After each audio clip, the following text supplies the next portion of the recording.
Hello, everyone, and welcome. I'm so grateful that you've chosen to spend part of your day with me today.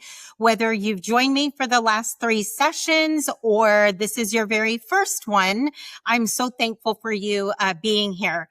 Over the past few weeks, we've talked about optimizing cash from several different perspectives. In our first session, we focused more on visibility and understanding metrics and why you can't improve what you can't see. Last week, we actually shifted our focus a little bit on where cash actually breaks. And we also talked about revenue leakage. So today, I want to bring everything together. Because after working with surgery centers for more than 30 years, I've learned something that I believe is true every single time. Revenue cycle isn't just about claims. Okay. It isn't just about reports. And it certainly isn't just about technology, right? It's about people, the systems we build, the ownership that we create, the culture we develop, and the leaders who show up every day to help their teams succeed, right? And so today, what we are going to do is we're going to walk through why behind all of those numbers, someone is there trying to do meaningful work and why that is so important. And that's exactly why our message has been throughout this whole webinar series and always will be, I see you, you matter. My hope today is that you leave with a different perspective, not just on revenue cycle, but on leadership itself. So let's begin by talking about why predictable cash flow almost always starts with predictable operations. Reliable cash flow usually starts with reliable operations, not constant firefighting, right? Not depending on one rock star employee to save the day and not scrambling every month to figure out where cash slowed down. It comes from structure, clear workflows, clear ownership, consistent reporting, and accountability right across the center and all of the RCM teams. Because when processes feel inconsistent, cash flow usually does too. But when teams understand their role, follow-up happens consistently and leaders have visibility into performance, operations become far more stable, right? And stable operations create financial predictability. That's why strong systems matter so much. They help reduce the chaos, reduce that variability, and create an environment where performance can happen consistently, even when the industry itself feels unpredictable, as we talked about in the last 2 sessions. And that really brings me to something that I believe is one of the most overlooked parts of the revenue cycle, the people behind the process.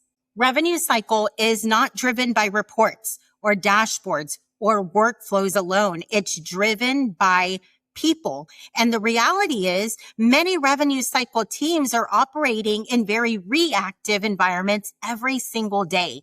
They're dealing with denials, payer frustration, right? Upset patients, staffing shortages, pressures around cash flow, constant changes, and often trying to keep everything moving without a lot of clarity or support. And when people don't feel supported or they don't feel connected or appreciated, right? Performance eventually starts to suffer. Stress increases. Errors begin to increase. Communication breaks down. Teams become very transactional instead of collaborative. But I've also seen the opposite happen. When people feel seen, when expectations are very clear, when communication improves, when leaders recognize those efforts and support their teams, well, performance improves, right? And that's a huge part of where the ICUU Matter movement came from for me, because I realized that behind every denial worked, every claim submitted, every patient called, every follow-up account, there's a person carrying that pressure, a person trying their best, right? A person who wants to feel valued and connected to something much bigger than just tasks and productivity. And I truly believe very strongly that a strong culture and strong performance are very connected. When people feel supported and aligned, they perform differently, not because they're forced to, but because that they feel very invested in the outcome. Okay. Every role matters. Every person matters. But real success happens when individual ownership becomes a team collaboration. Okay. So I think one of the biggest misconceptions in healthcare is believing that revenue cycle belongs to the billing office. It doesn't. Revenue cycle begins the moment a patient schedules an appointment. Okay. Every single person who touches that patient impacts reimbursement at some level. Scheduling affects registration accuracy. Insurance verification affects whether claims are even payable. Clinical documentation affects coding. Coding affects billing, right? Billing affects collections. And AR affects how quickly cash returns back to the center. And leadership influences every one of those processes. So when one role says, that's not my job, someone else ends up fixing it later, right? Most denials didn't begin with the denial. They started weeks earlier with a missed authorization or an incomplete documentation, incomplete demographics, or incorrectly obtained from the physician's office, or an overlooked payer requirement. Ownership isn't about blame. Okay. Ownership means understanding how your work impacts everyone downstream.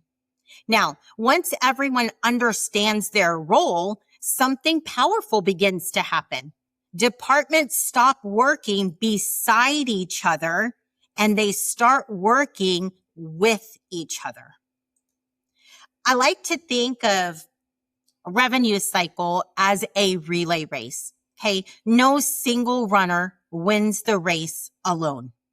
Success depends on every handoff. If one person drops the baton, the entire team loses time, right? Revenue cycle works exactly the same way. Every department hands work to the next. When communication is clear, when expectations are understood, and when accountability exists, the handoffs become smoother. Right? Claims move faster, denials begin to decrease, and cash becomes more predictable. That's why I spend so much time talking about collaboration. The strongest centers that I've worked with aren't necessarily the ones with the most staff. They're the ones with every person understanding that their part, right, is connected. It's one connected process, not separate departments working in silos. So when those handoffs become consistent, something incredible begins to happen. We stop spending our days fixing preventable problems, right? And we create capacity. We create capacity to invest in our people, improve our operations, and grow. Okay. And that's exactly where I want us to go next. Now, as you look at this slide, this is why strong revenue cycle matters beyond just the numbers. Because when operations become more stable, when cash flow becomes more predictable, it creates capacity, right? Capacity to breathe, capacity to grow, capacity to develop your people instead of constantly operating in crisis mode. When teams spend less time reworking denials and chasing preventable issues, they gain time back for that higher valued work. Leaders can then begin more focusing on strategy, right? Instead of constantly putting out fires. Managers can mentor instead of just escalating problems. Centers can invest in training and development and culture and long-term improvements. So this is the part people don't talk about enough, right? Strong systems don't just improve financial performance. They improve the experience for the people inside the centers too. It's less chaos, right? It's less frustration. It's more support and more opportunity. And so when you combine those strong systems with people who feel seen and supported and connected, that's when centers really begin to succeed. Creating capacity isn't the finish line. Okay. It's the opportunity. And so the opportunity is to lead differently, support your team, build a culture where great performance becomes the norm. Okay. So let me leave you with 3 final takeaways that I hope you'll carry back to your center. So as we wrap up this 3-part series, I hope there's one thing that you're going to remember. Improving cash flow isn't about finding one magic metric or one new report. It's about leadership, creating ownership, building systems, supporting your people, measuring what matters, and having the courage and empowerment to address problems before they become financial issues. If you leave today and do only 3 things, create ownership, measure consistently, lead your people well, you'll already be ahead of most centers where they actually begin. Okay. Because predictable cash flow isn't luck. It's not luck. It's built intentionally every single day. You own it, you measure it, and you lead it. If today's conversation sparked ideas with you or questions, or maybe even exposed maybe some opportunities, right, in your own center that you feel could bring and we can discuss further, I would actually love that. I would love the opportunity to continue the conversation with you. First, I just want to say thank you so much. Thank you for investing your time. Thank you for your questions. Thank you for those that have emailed me and reached out. I have loved the conversations. Thank you for caring enough about your centers and your teams and your patients to continue learning. One of the greatest gifts that this profession has given me over the last 3 decades has been the opportunity to work alongside incredible ASC leaders. I've learned that the best center aren't always the biggest. They aren't always the newest, and they aren't always the ones with the largest budgets. Okay. They're the centers where leaders create that clarity, where people feel supported, where accountability exists, and where everyone understands that they're working towards something much bigger than themselves. So if you found that these 3 webinars have taught us anything at all, right, it's this: strong revenue cycle isn't built by chance. It isn't built by one department, and it certainly isn't built by one person. Okay. It's built through intentional leadership, strong systems, clear ownership, okay, meaningful communication, and people who care deeply about doing the right thing. That's exactly why I started this series. After speaking at ASCA and spending time with so many of you individually, right, I realized that sometimes the most valuable thing that we can do is simply share what we've learned. Knowledge share, right? If one conversation helps a center improve, if one idea creates a breakthrough for you, if one leader leaves feeling encouraged and empowered, then this has been worth every minute of my time. And that's why I'd like to continue the conversation. Over the next several weeks, I've reserved time on my calendar for complimentary one-on-one strategy sessions with ASC leaders. There's no sales presentation. There's no obligation. It's completely free. It's my time that I'm giving back to this industry. Okay. It's an opportunity for us to talk about your center, your goals, and the challenges that you're facing every day. Okay. Sometimes all it takes is just another perspective. It's another perspective to uncover opportunities that have been there all along. It's just shedding the light on those ideas.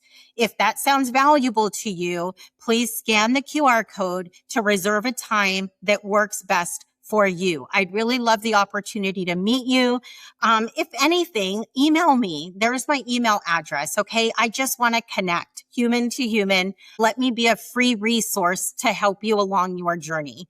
I'll leave you with one final thought. Every number on your financial statements tells a story, right? Nothing new. But behind every number is a person. Lead the people well, and the numbers will follow. All right. The numbers will follow. So thank you for allowing me to spend these last 3 weeks with you. If you missed any of them, they are recorded. So please feel free to go back and rewatch if you would like. I hope that our paths cross again soon. And until then, I see you. You matter. I can't wait to hear from you and hear more about your journey. Thank you so much.